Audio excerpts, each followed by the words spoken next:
This is a download from Rutland Radio. Hello, and thank you for downloading the Rutland Radio podcast from rutlandradio.co.uk. This is where you can hear the best bits from the last week. So it's our final week of exploring the cancer care and support groups around Stamford and Rutland.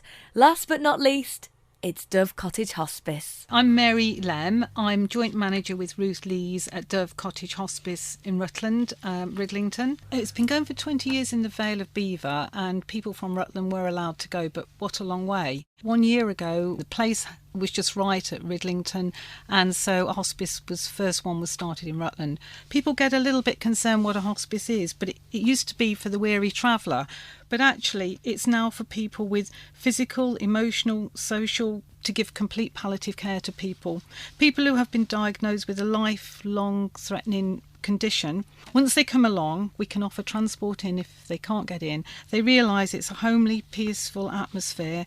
We open twice a week at the moment. Hopefully that'll be more times for up to 10 people. We have complementary therapy, chaplaincies, team support for any faith, any or non-faith, whatever. One of the big things is it does give a diversional place for somebody to come to when they're suffering from a long-term condition, but also gives the relatives an amazing day of rest for them. Anybody who knows somebody, they are able to refer themselves, not just professionals. If you'd like to contact Mary for more information on Dove Cottage Hospice in Ridlington, the number is 01572 722 630, or you can drop her an email on rutland@dovecottage.org. Rutland Radio. Alan Duncan, MP for Rutland and Melton.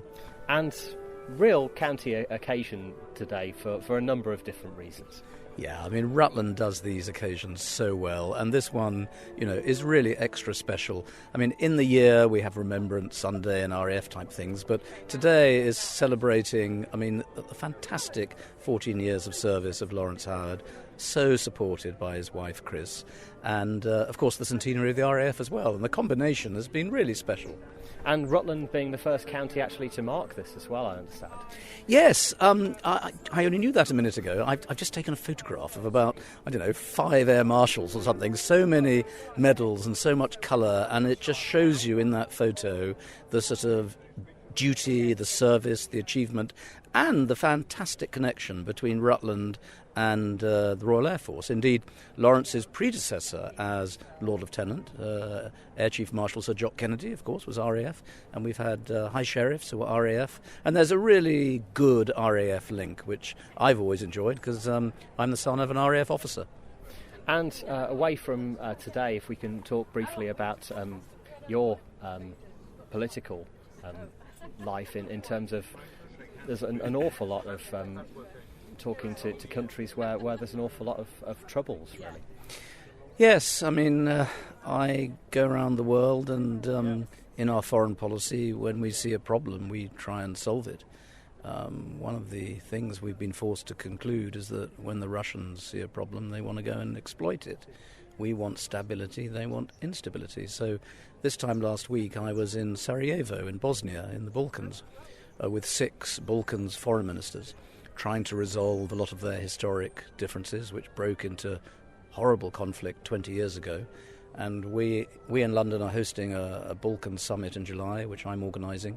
So there's an example of the hard work which I and the Foreign Office do as a foreign minister, in addition to all the local stuff here in Rutland. But the balance of the two is interesting because, you come back here, you're always brought back down to earth.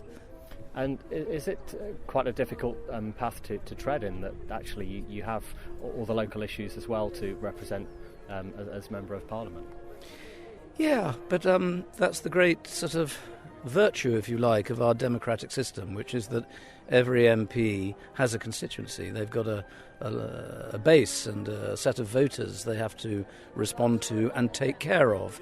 And so one day you can be looking after an 84-year-old's pension problem, and the next day you can be in the United Nations trying to move a resolution putting sanctions on North Korea. And that is the extraordinary sort of life I'm leading at the moment. But the people of Rutland are very understanding, both of the fact that I've got a very good office in Melton which looks after local needs, but also that they've got a government minister who is trying to make the world a better place. And probably the most difficult question, and probably feel free not to answer this and I'll edit it out if that's really not a problem. But obviously with the way that the country is severing its ties from Europe, do you see that actually making things less stable around the world? Because part of the reason that Europe was formed was in a way to kind of stabilise things. No, it's a perfectly fair question, because I think there's a danger that if things go wrong, we could perhaps create a bit of instability where we don't want it. But the words I use are that we are leaving the European Union, we're not leaving Europe. Put another way, it's the same friends, but with a different structure. And we're not going to turn our back on the world, and in fact, the very reason I was in Bosnia last weekend was to show and prove that we, the UK, will be playing our full part in the defence and security of Eastern Europe and the Balkans. And just because we're leaving the EU, it doesn't mean that we're going to do less. I mean, we're still on the Permanent Security Council of the United Nations, G7, G20, NATO, 0.7 on international development. You know, we're about the only country in the world that's got all that, and so we still matter. Highlights from the past 7 days, the Rutland Radio Podcast. I'm Donald Alistair, Bishop of Peterborough. And what an occasion today for the county, a Lord Lieutenant that's had such a long service and dedicated service, and also the RAF 100 as well. You know, a proper, a huge occasion for the county, I suppose. Yeah, it's a very special day. Lawrence Howard has given huge service to the county in lots and lots of ways, and simply after church seeing the number of people who just wanted to thank him, but not in a formal way. They wanted to thank him and hug him, or thank him and kiss him. And it was very real and very personal, and he's that sort of person. He's also come across to Peterborough a fair bit. I asked him some years ago to be chairman of the Cathedral Council, and he's done that for us, even though it's not in Rutland. And he's become a great friend to me. We've met on a lot of things. He's just a lovely guy, and he's served Rutland ever so well, I think. Be really, really sad to see him go, but his successor's a good thing too. Rutland's in good hands as far as that sort of role is concerned. And with the RAF, well, Rutland's always been an RAF county, and the RAF presence here has been very impressive. And I was saying in church earlier on, I had the huge privilege of being there for the final salute and flying away of the Harriers when they left the base at Wittering, which is it's on the edge of Rutland and Peterborough. But the Rutland RAF presence is very significant, and there are a number of retired RAF people who have a very big part in the civic life of the county. So to do both things on one day was just an enormous thing, really. But it was a nice service, packed church, a very good, happy atmosphere. And Peterborough Cathedral in its 900th year this year as well, very significant, for this area as well. That's right. I mean, Rutland has always been part of Peterborough Diocese since Peterborough began in 1540-something. So we go back a long time, and I know the bishops of Peterborough before me have always spent a fair bit of time in Rutland, and I love coming over here. Not that far, really, at all. But there's a close connection, and in recent years we've had an annual celebration of Rutland in Peterborough Cathedral, and a number of civic events and other big events come into the cathedral. So it isn't just the cathedral for Peterborough, it's Peterborough and surrounding area, including Rutland. Rutland Radio. It's Michael Haley, and I'm the Mayor of Oakham. And it must be a first in terms of actually a mayor's duties, what's about to happen. Well, it is. It's the first time that Oakham has conferred the honour of the freedom of the town to anybody. So yes, I'm very privileged to be conferring that. Now, the RAF obviously have the freedom of the town to march down the high street. Do you know what that actually entitles the outgoing Lord Lieutenant to? Well, it's a very honorary position. I mean, it does mean that he needn't worry about having to toil as a serf for the Lord of the Manor, look back at ancient articles. It does allow him to march through the town with a bayonet. I can't imagine he'd want to do that. So it's just really very much in recognition of all the work that he has done over the years for Rutland and Oakham. Rutland Radio's best bits on the podcast. First of all, I guess welcome back to Oakham, really. This is your final appearance in town publicly. Yeah, I'm very pleased to be back. I left Oakham about 4 weeks ago. Technically, I'm the vicar until this coming Saturday, so I was very pleased that both Sir Lawrence and the Bishop asked me to come back to lead the service to mark his retirement. And I guess over the years, actually, you've probably worked pretty closely together on a number of occasions. Well, Sir Lawrence has been the Lord Lieutenant for 15 years and I was the Vicar of Oakham for 14 years, so really is contemporaneous. And I held him in very high regard. He was a wonderful servant of the county. I think the thing that I particularly remember about him and his time as Lord Lieutenant is his ability to relate to all different types of people in the county. So, you know, the great and the good, the ordinary people, the voluntary service. He was at a wonderful common touch, never losing the dignity of his office. Rutland Radio. Hannah Seymour. Amelia Seymour. And Jock Walker-Munro. And if you could tell me who you're representing here today. Eleanor, Army Cadet Force. The ATC Air Training Corps. The Uppingham Royal Marines Cadets. We've had 15 years, obviously, of the Lord Lieutenant. Your role has been for how long? Just since October, so we've taken part in the Remembrance Parades and supporting him with that. And how does it feel, actually, to be part of today? It's actually a really honour. The Lord Lieutenant has helped with my squadron for years, since I've been a cadet when I first joined, and actually to be here for his final goodbye really is actually it was quite emotional earlier. It'd just be really different and it's sad, yeah. And Uppingham Royal Marines, this is the first time I think we've ever mentioned you on Rutland Radio.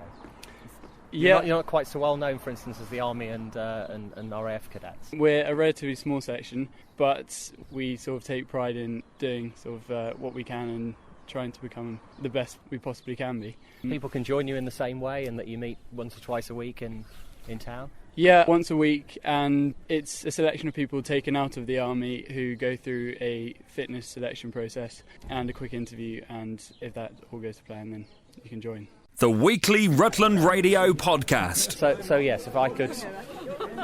This may well be the last time we actually speak in the role that you've been in for the last 15 years. Well, it almost certainly will be. I retire at the end of Wednesday, and my successor, Dr. Sarah Finesse, takes over.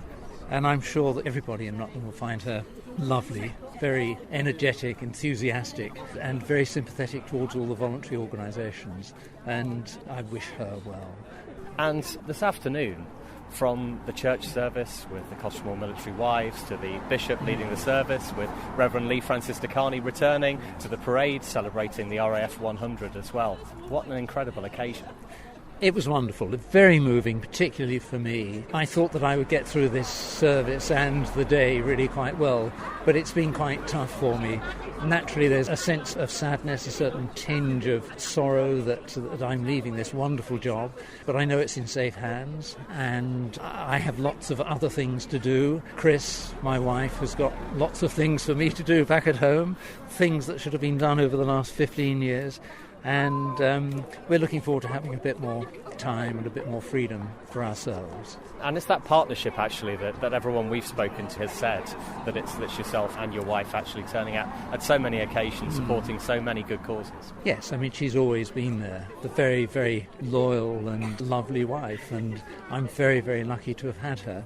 And I have to say, when I think of all the times that she's been with me, sometimes thoroughly enjoying herself, other times perhaps a little less so, she's always had a smile on her face, and that's a pretty wonderful thing to be able to say. Highlights from the past 7 days, the Rutland Radio podcast. I'm Jane Hollingsworth. I'm from Pheasant's Roost at Manton, and I'm going to do some recipes that we like and hopefully will inspire you into doing a bit more in the kitchen.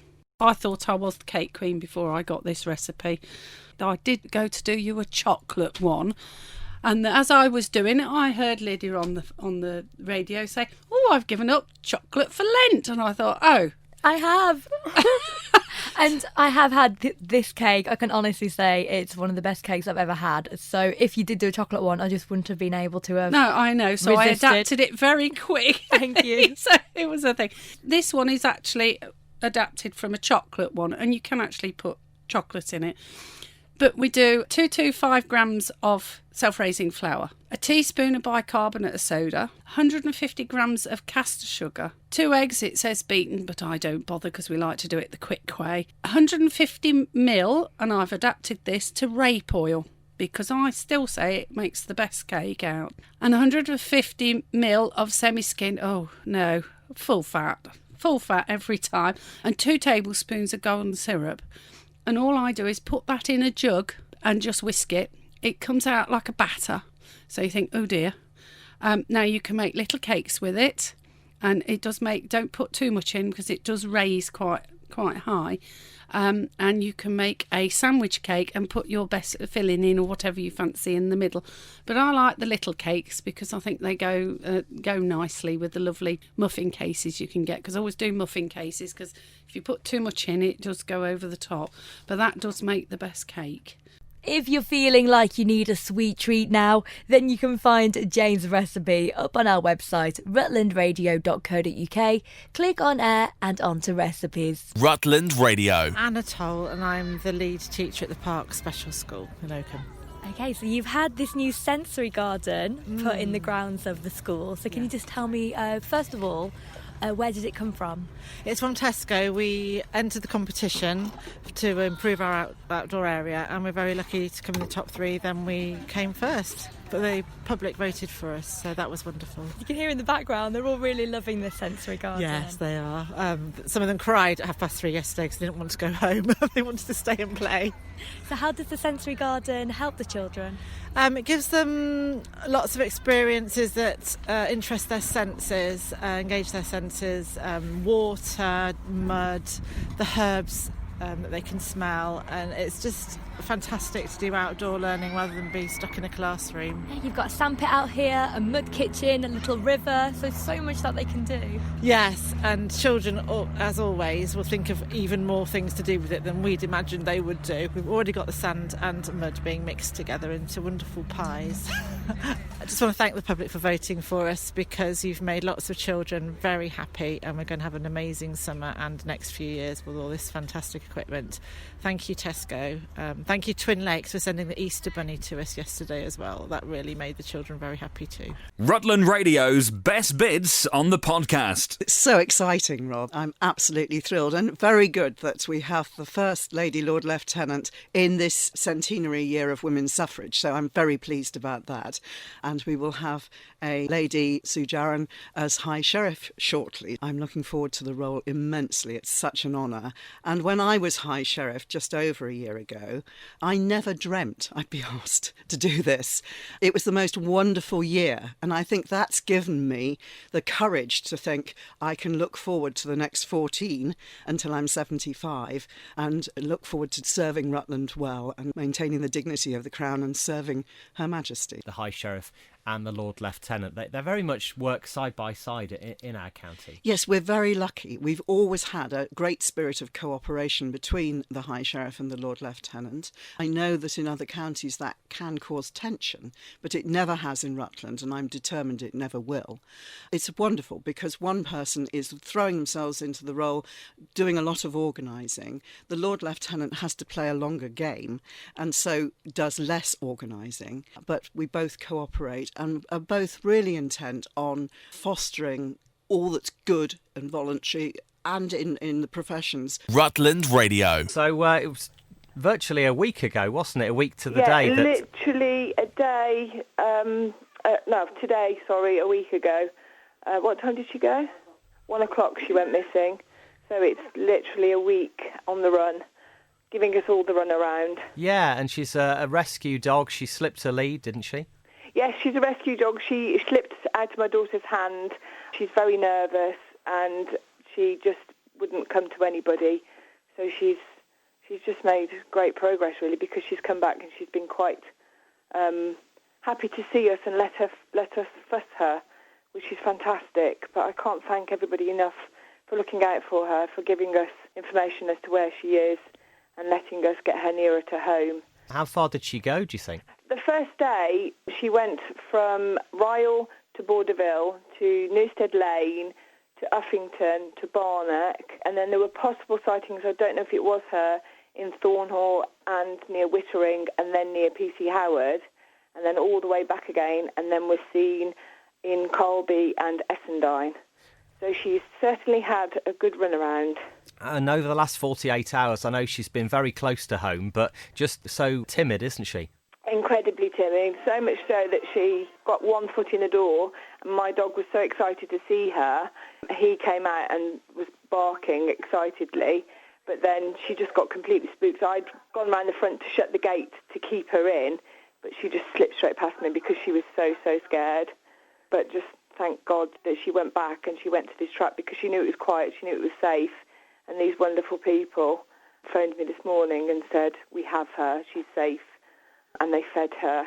It's a very, very happy result and a very, very long week for all of us. Yes, I know you've been up through the night looking for her and trying to get her to come close, haven't you? Yeah, I haven't really slept because I was away. So when I came back, I haven't really slept because I've just been up on night vigils looking for her dawn, dusk, and then through the night, and out on my travels with my dog, trying to find her. And we've had people in the village looking for her.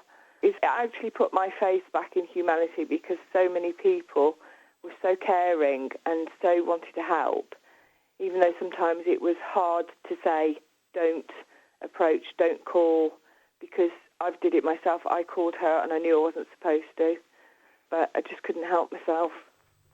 I'm so delighted she's back home. What's her favourite food then? She's very, very keen on bacon. I think I'm fed up of bacon because I cooked bacon so much to get the smells out round the house. So I won't be eating bacon for a while. And she does love her chicken. So she's going to be very spoilt. But she's fast asleep at the moment. I think she's very happy to be in her bed. It's lovely to hear, Michelle. Thanks for joining us on Rutland Radio. Thank you ever so much, Rob. Thank you. The weekly Rutland Radio podcast. It's Rutland Radio at breakfast time. I'm Rob Pisani with two very special guests today, Sean Bell and also Bertie. Now, we're not going to hear from Bertie, are we, Sean? No, not this morning. Tell us about Bertie the Befriender Bear. It's about loneliness. Loneliness affects a lot of people in this country. I'm a master for the Royal Air Force Association.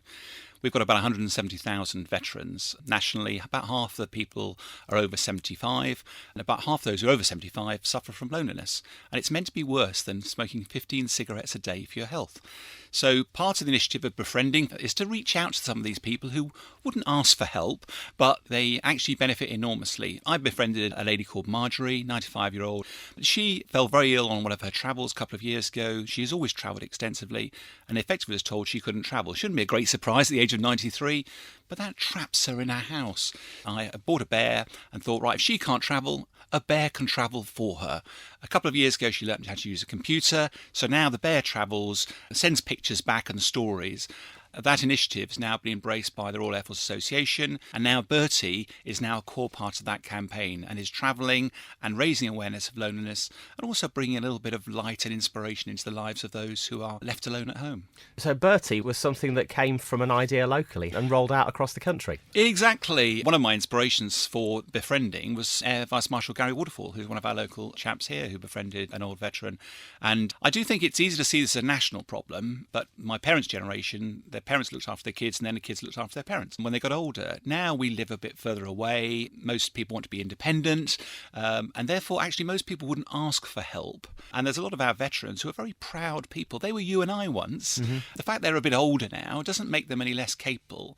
And my experience is they've got some phenomenal stories to tell. Certainly the befriending I've done, Marjorie, who's 95 now, is living history. I studied history, military history. She listened to Churchill talking about, they're on our beaches, we'll fight them on the beaches. The Battle of Britain, she was there. And listening to her talk about some of this stuff is a genuine privilege.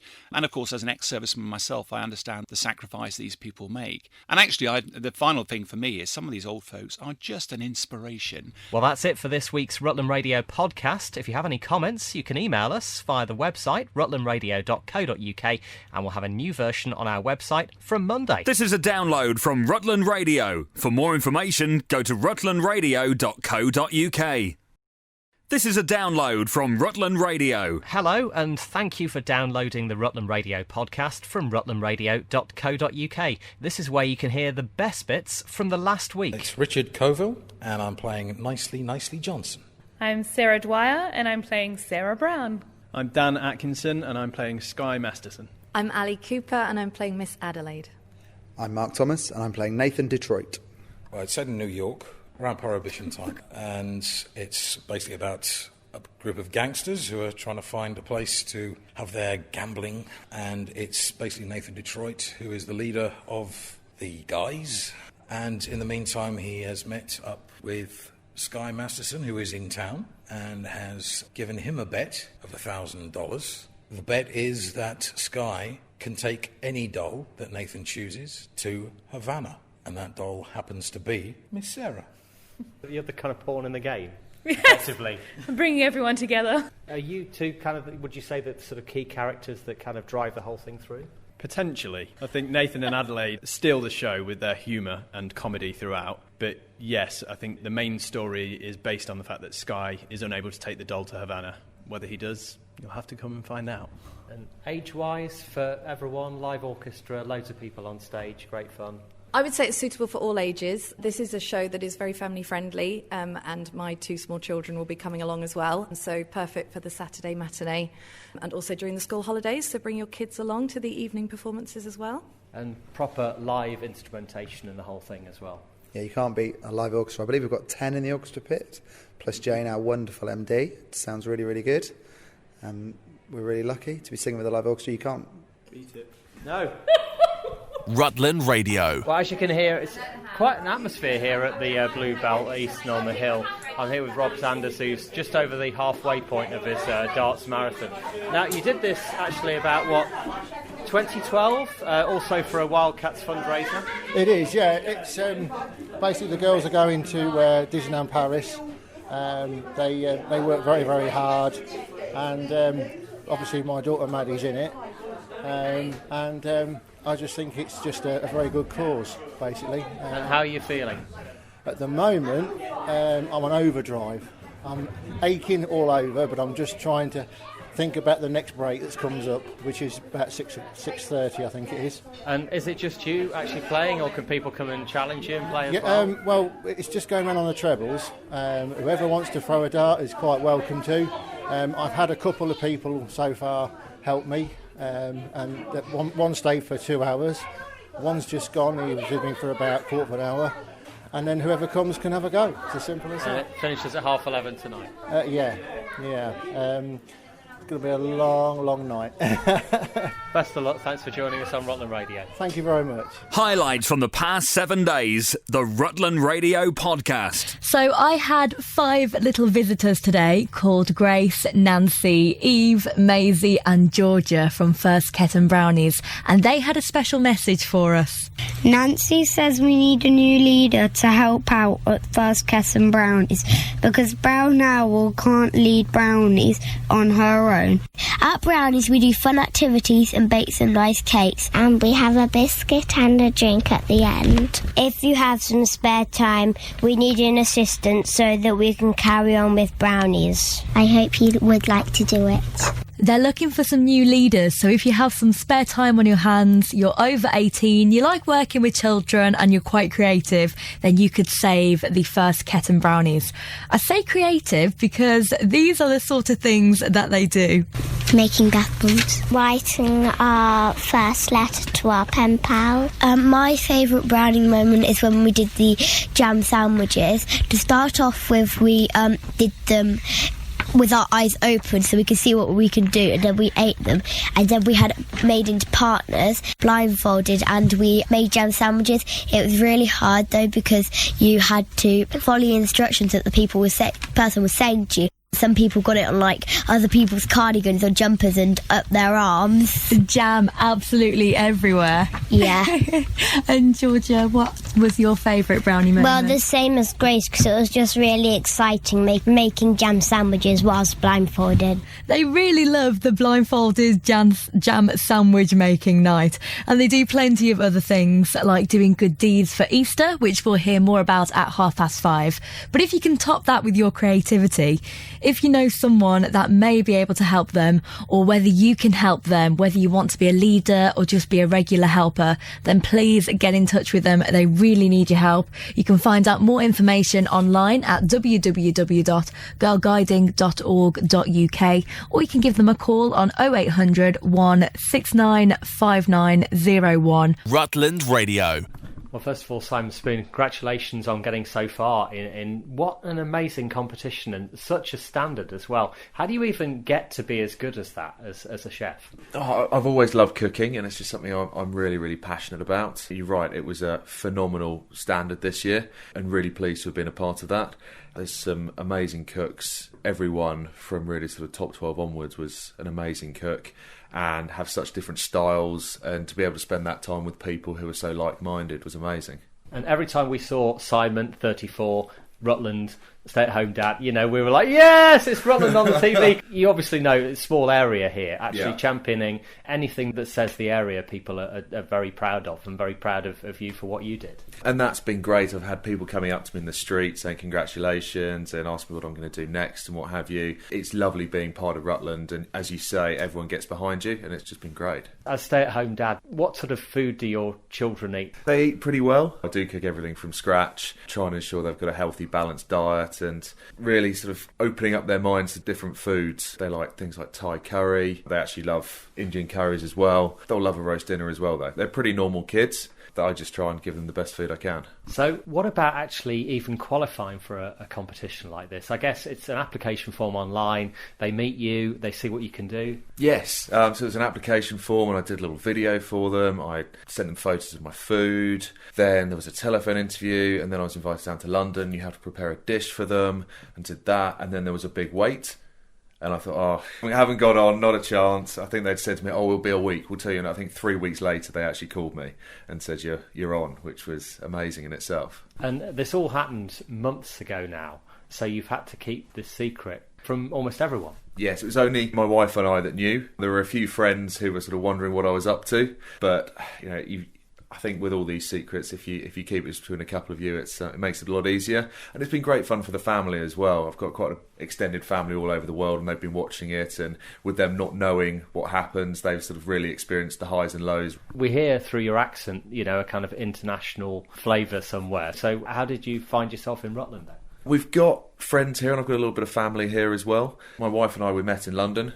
Then we moved to Australia for 6 years, and then we came back. We had 2 kids in tow, and didn't really want to be living in a small flat in London, and we really could live anywhere. So we wanted to live somewhere that we loved, but equally you could get to my parents and Nicola, my wife's parents as well, and be close to some friends. And we'd come back to Stamford a few times and absolutely love it. So take us through how actually it is as an episode. Obviously we're watching half an hour to an hour of TV. We're seeing the kind of highlights of it. Is it really the kind of pressure on time that you actually see on the screen? Very much so. I think when I first went in there, I thought, there'll be a bit more of a break, and it'll be a little bit more time. But no, the first time you walk in, you literally stand there. There's John and Greg. Put your apron on, off you go. Which threw me a little bit, and my first round was terrible, but you get used to it quite quickly. Obviously it takes a long time to film these things. There's a lot of preparation for the dishes beforehand and afterwards, and the judging. I mean, half an hour of TV takes about a day to film, so it's a big commitment. What about a professional kitchen? It seemed as though you really rose to the challenge in there, but head chef, what an interesting bloke. You couldn't quite tell whether he was really enjoying it or really very mad that he'd got these people in his kitchen disrupting things. He's a really lovely guy. It's fantastic to be in his kitchen, and you're right, you're inside his baby, and he's got his customers there. So he wants everything to be perfect, and he's got people who he doesn't know what your abilities are, doesn't know what you're good at, what you're not. So fair play to him for even letting us in there. But I absolutely loved it. It's a money can't buy experience, really. People won't normally let you into their kitchen and to do a full service and actually cook proper dishes. You go to most kitchens, you'd probably be chopping onions for a month before you're able to cook anything. So yeah, absolutely loved it. So where does it all go from here then? Well, my plan is to get some more experience in some restaurants and get in some top kitchens, and then also try and showcase my food across Rutland as well. I want to do some pop-up restaurants, some supper clubs, do some private dining if people would like me to come to their homes as well, and then see where that goes from there. How is that balance with being a dad at home? I mean, I know my wife works as hard as I do, if not harder. It's a very intense thing having children at home. It is, and there's going to be a big juggling act. My wife and I have juggled it since our eldest was born. My wife stayed at home to start with, and then I've stayed at home, so we balance things quite well. And yes, it will be hard, but this is too good an opportunity to miss, and we'll probably have to get the grandparents involved a little bit more, but I'm sure they'll be more than happy to help. I love your website. You have to give that a plug before we finish. Yes, so my website is knifeforkandspooner.com, and there you'll find out things about my MasterChef journey, events that I'm hosting. Once I've got my next pop-up restaurant arranged, I'll put that on there as well. On Instagram and Twitter, it's @SciSpooner, so if you follow me there as well, you'll find out everything straight away. How are you enjoying that side of things? You said about being recognised in the street and stuff. I mean, you get to be known in village life anyway, because that's what it's like. But... You do. Ketton's a small place and everyone knows everybody, and then Stamford as well. People have been so positive, so it's been lovely. People are not intrusive, they've just been saying, well done, how's it going, what are you going to be doing next? So it's lovely to feel that people are behind you. And what about when you go shopping yourself? Are people kind of looking, going, he's buying that? I have been slightly conscious, actually, thinking, people are going to look at this, are they not? But no, people haven't been like that at all. They've mainly just come up to me and just chatted and wanting to know things, and there's the odd person saying, who wins, which is great, and everyone will find out quite soon. But all of the feedback's been great, so looking forward to cooking for some of you. Rutland Radio's best bits on the podcast. Andy Wright, Housing Services Manager from Spire Homes. We were contacted by Ron Simpson looking for a location in this part of the town, and they approached us and asked if they could maybe use one of our properties at Gerrard Court. And we've got the community room here, which is used by all our residents. It's accessible. It was easy enough to be able to get it fixed into our own electricity supply, which we're happy to cover the cost of. We arranged for our contractor at the time to also fit it for them for free as well, so it was no cost at all to the Rotary, and it's an ideal place. It's visible as you're coming in around Johnson Road. You can see it very clearly. We've put up a couple of other signs as well that direct people to where it is, so hopefully it'll never be used, but we're very happy that it's right in the middle of the community, and of course, even though the properties around here are predominantly owned by Spire Homes, it's something that we felt that we could do to contribute towards the health and well-being of the town generally. My name's Norman Porter. I'm the current president of Uppingham Rotary Club. How much does a defibrillator cost? In excess of £2,000. And your plan is to get several more around the town? Well, we shall help get more around the town. Rotary is interested in the community, and we hope that community will help us to help them in future as well. I'm Ron Simpson, I'm Secretary of Uppingham First. At the moment we have two in the town centre, one funded by the Town Hall, another in the Marketplace funded by Uppingham First. We have one up Stockston Road funded by Rotary. We now have this one. We have one on the Beaches Residents Association, which happens to be on my wall. I volunteered electricity. And plans for the next two are probably down Seaton Road end of town, down the bottom of the hill if we can get a host, and up on the Firs estate, because we're going where obviously the growth is, the housing growth in town. We may go for one more up the Leicester Road, so I think we'll be approaching Bloor and other developers to say would they be willing to provide a suitable location. Rutland Radio. It's Rutland Radio, 22 minutes to 9, so it's very much the running season at the moment. The Rutland Water Spring Half Marathon on Sunday. The Manchester Marathon is also on Sunday, and I know there's a few people from our area who are taking part, including my guest who joins us on the line now, the inspirational Claire Lomas. Very hard not to call you that, Claire. It really is. The amazing stuff that you've achieved. Thank you. Let's head back. Just some of the things that you have achieved. 17 days for the London Marathon, which hit the national headlines when you used the rewalk suit for the first time, called Fred. You took 24 hours to complete the 10-mile Great South Run last year. You did the Great North Run while 16 weeks pregnant, and all this after your horse riding accident 11 years ago when you were paralysed from the waist down. And how are you feeling for Manchester on Sunday? It's hard work. It's been training out in pretty grim weather, and hard at this time of year as well because you're limited for how much light we had, so it was hard to get so many evening walks in. So I've been doing long distances at the weekend and trying to get one in the week. But no, it's gone quite well. I've got a few rubs, which I wouldn't really want to start the marathon with, but they're healing, and hopefully be okay. But because I've got no sensation, I'm paralysed from the chest down, which is a huge difference to the waist down, because I don't have any core strength, but also no sensation from the chest down. So I can't feel where the suit is rubbing. So therefore, they can get quite bad before they're noticed. So there'd be things like checking my skin quite often to make sure nothing is rubbing. So what was it that took you from doing 26 miles in just over 2 weeks to actually doing 10 miles in 24 hours? How did you manage to speed that up so much? Yeah, I mean, the suit's pretty much the same speed as the London Marathon. So I don't actually go any faster. It's just how much stronger I am, I think, and I'm more familiar. When I did the London Marathon, I was the first person in the UK in the suit, and I only had 12 weeks to learn to walk in it. And it was ages until I could even just walk across the room. It's difficult to walk in, even just standing still upright in it. To trust your legs are there when you can't feel the ground beneath you was challenging. So it was just one step at a time. So I'm a lot more experienced in the suit. I still find it hard work. I don't catch my legs as often. So if I don't get the tilt of my pelvis right and I catch a foot on the ground, the suit just stops. I'm doing that less often than the London Marathon. So that's really why I'm a bit quicker than when I did that. I haven't a clue how long this will take me. I'm just going to get out there and give it my best shot. You don't always know because it's like the pavements, the camber, any ups and downs, road crossings. It's so much quicker on the first day because the roads are closed. And walking in the middle of the road is very, very different to walking around the pavement. And you actually end up going quite a bit further on the pavement because of all the road crossings and roundabouts. You have to go all the way round and things like that.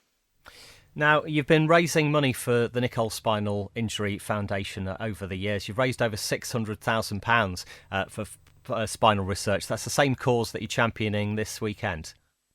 Yes, that's right. Yeah. So I met David Nichols from the Nicole Spinal Injury Foundation just after the London Marathon, and straight away I knew it was a charity I wanted to support for a couple of reasons. David's son was paralysed in his gap year, so he's got the same passion as me for finding a cure for paralysis. And secondly, the research they're doing offers so much hope to thousands of people, and it's not just about walking again, but when I was in hospital, there's a lot of people with neck injuries. So for them to get able to feed themselves, dress themselves, some even, to breathe again unaided, it's a massive difference to my injury. So, yeah, I'm just going out to do what I can to help cure paralysis. Have you got a word for people who maybe are in training at the moment for their first London Marathon? Maybe they're doing this half marathon at Rutland Water on Sunday, or the Manchester Marathon, doing it for the first time. It's nerve-wracking for anyone. Yeah, it's very daunting. I always try not to think of the whole distance because I think a lot of people say, I'm not ready for it, I haven't done this. But once you actually get out there, and I know obviously I'm out there a lot on my own, without the crowd support, but on that first day the crowd support will help them no end. And I just think lamppost to lamppost, so they can split it down. They don't need to do it as short as the next lamppost like I do, but just get to each mile marker and try not to think of the whole lot because that can be a bit daunting. So Claire Lomas on Sunday at Manchester Marathon, you're starting with everyone else at 10 o'clock or? Yeah, I started at 9:25, and that can be watched, I think, on the Manchester Marathon Facebook page. It's all live streamed. And then, then I just keep going and see when I can reach the finish and hopefully smash 17-day record. We'll keep an eye on your progress, and thank you very much for joining us on Rutland Radio. It's always so lovely to talk to you. Thanks so much. The weekly Rutland Radio podcast. It's Marissa Watts and I'm Chief Executive at Change Agents UK. So you've got a special workshop day coming up next week? We do. Next Wednesday, the 11th of April, we're running a series of drop-in sessions for people to bring their CVs so that we can help them with their job applications, and a workshop in the middle of the day where they can come along and hear a little bit more about how to apply for jobs and how to hone their interview skills. It's really aimed at what we call early careerists, so people early on in their career, either leaving school, leaving university, or first or second jobs after either of those. Rutland Radio. Thank you, Rob. Now, you may remember the Poppy Project that we spoke about quite a while ago, actually. We went to Catmouth College to go make some poppies, and now the Poppy Project is in Langham at the Village Hall with lots of people here making poppies today. Who have I got with me? Prue Smith. Prue, I know you from Langham, Prue. No, Frisbee on the Reek. Oh, okay. So yes. What brings you down here? This lovely girl here gave me the information about it, and and suggested that I might like to come. Oh, wow, so lovely. that's how I came to be involved. Yeah. And what's your name, sorry? Hi there, my name's Vivian. And are you from Langone? No, I'm from Melton Mowbray. Oh, okay, so a lot of people are coming to Rutland to get involved in this poppy project, which is really lovely. So why did you both want to get involved in the project? Because it's poppies. And we went down to London when they had the poppies down at the Tower. And, you know, you get just a feel for doing something for the community, really. Yeah, and Vivian, how come you wanted to get involved? Yeah, similar to Prue, I love to go and see the poppies down in London and just really wanted to get involved. But also, Cheryl, my sister, works for Catmos College and she knows the lady who started the project. Yeah, so got you all involved. Yeah. Oh, lovely. Well, enjoy your poppy making. They're looking great at the moment. Thank you. Rutland Radio. Thank you, Rob. I'm at Langone Village Hall for the poppy making project and I bumped into someone. What's your name? Toby Wilson. Toby Wilson. Now, you're making a poppy today, aren't you? Yes. So what sort of style are you going with your poppy? Well, I've already made one, and I just did it, so I just did lines around it. And I did think for this one, if I did like poppy, like I wrote poppy on it. Okay, yeah. So something different to the other one. Yeah, so it stands out when they're all together, because they're aiming to make 10,000, which is so many. Do you reckon they're going to hit the target? Yeah. You're feeling positive? Yeah.